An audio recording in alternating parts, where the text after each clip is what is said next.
Le dernier entraînement du SAS Football avant le match décisif ce samedi contre Saint-Maur. Lusitanos. Épinal a besoin d'un nul ou d'une victoire pour être sûr de monter en national. On va voir le coach Fabien Tissot. Bonjour Fabien. Bonjour. Comment s'est passée la semaine ? On va dire une semaine standard. Voilà, on n'a pas changé grand-chose au niveau des entraînements. On a parlé un petit peu de l'adversaire, mais on s'est surtout évertué à désacraliser, on va dire, l'événement qui nous attend demain soir pour être le plus compétitif possible.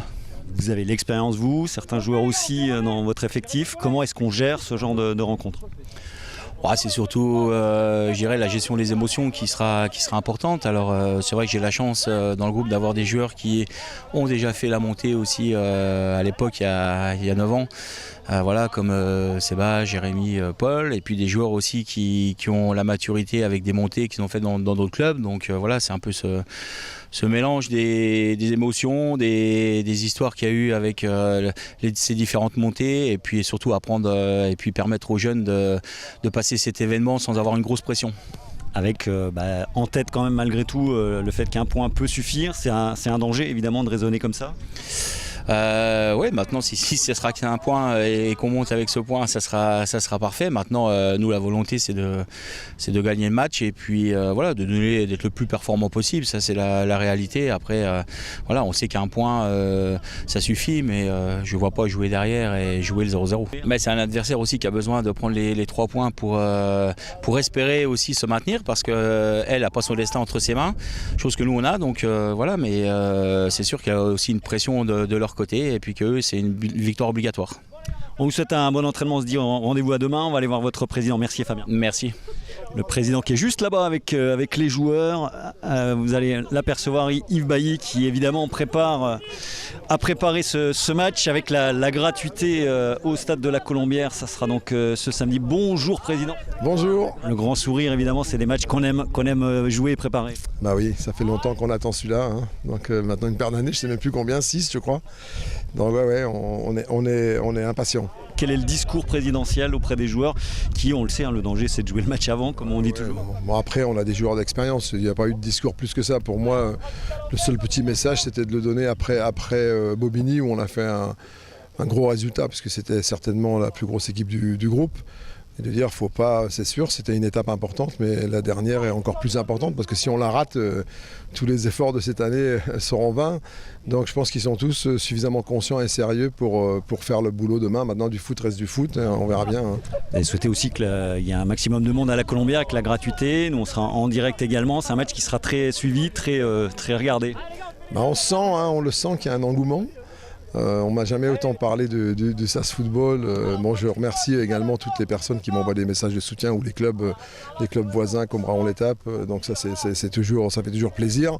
On va essayer de faire honneur au football vosgien, lorrain, Grand Est, et on va essayer de faire le boulot pour une récompense qui est extraordinaire. Tous les gens qui nous écoutent ont envie que je pose la question, donc je la pose évidemment. Vous projetez sur le national, quelle est l'hypothèse la plus vraisemblable, même si c'est du football, tout peut arriver.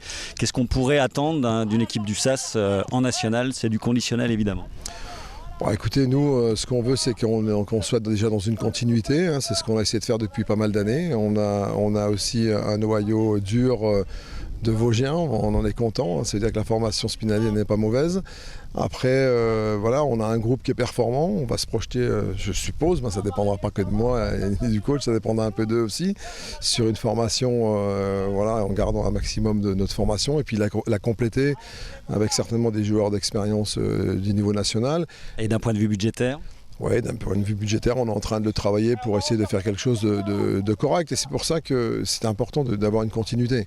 Parce qu'à chaque fois qu'on s'est retrouvé dans cette situation, ou repêché ou monté, on a changé la plupart de notre effectif, la quasi-totalité. Donc ça prend trop de temps pour se remettre en route et pour commencer à gagner les premiers points. Et dans un championnat comme celui de National, qui est extrêmement difficile, extrêmement compliqué, où l'année prochaine, il y aura de nouveau 6 descentes, il ne faudra pas trop se rater. Maintenant, on arrive avec nos moyens. Épinal ne sera jamais Nancy ou d'autres clubs avec des budgets énormes. Nous, Nancy, c'était 8 millions cette année. Vous, ça pourrait être quoi ? 2, 3 millions ? Non, pas 3, ça pourrait être 2, autour de 2. Mais voilà, déjà 2, ça serait déjà énorme pour nous. On sent qu'il y a un vrai engouement aussi, déjà depuis quelques temps, sur le soutien de nos partenaires. Là, je les en remercie également. Donc là, on arrive à faire quelque chose de sympathique. Et on va continuer, on a des dotations qui sont un peu plus importantes. Et puis si on est bien soutenu, après vous savez, le foot ça va très vite, hein. Il suffit, mais si on fait un bon démarrage et si on est dans le bon wagon tout de suite, nous on va pas rêver autre chose, on est Épinal. On ne sera jamais, comme je l'ai dit, Nancy. On ne va pas ambitionner autre chose que de se maintenir. Ce sera déjà une bonne chose. Et si on passe déjà demain, ensuite, si on est en national, on fera tout pour avoir une équipe compétitive. 90 minutes pour valider le ticket d'accession en national que le SAS a quitté en 2017. L'entrée du stade sera gratuite. C'est Épinal Saint-Maur-Lusitano, c'est on le rappelle à vivre en direct sur Vosges TV à partir de 17h55.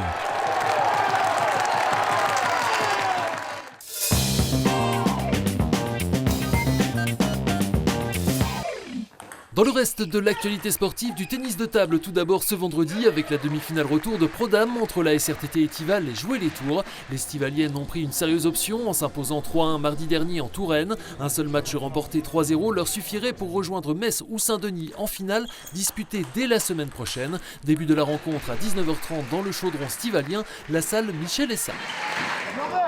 Toujours au rayon des sports collectifs, le grand rendez-vous de la saison est enfin arrivé pour le basket club Golbet Épinal qui, après avoir régné sur sa poule en saison régulière, va rencontrer les leaders des deux autres groupes lors d'un tournoi à 3 au Palais des Sports de Nancy-Gentilly avec 2 montées en National 3 à la clé. Le BCGE affrontera les Mosellans de Sainte-Marie-aux-Chênes samedi à 20h30 et les Alsaciens de Chiragne dimanche à 10h30.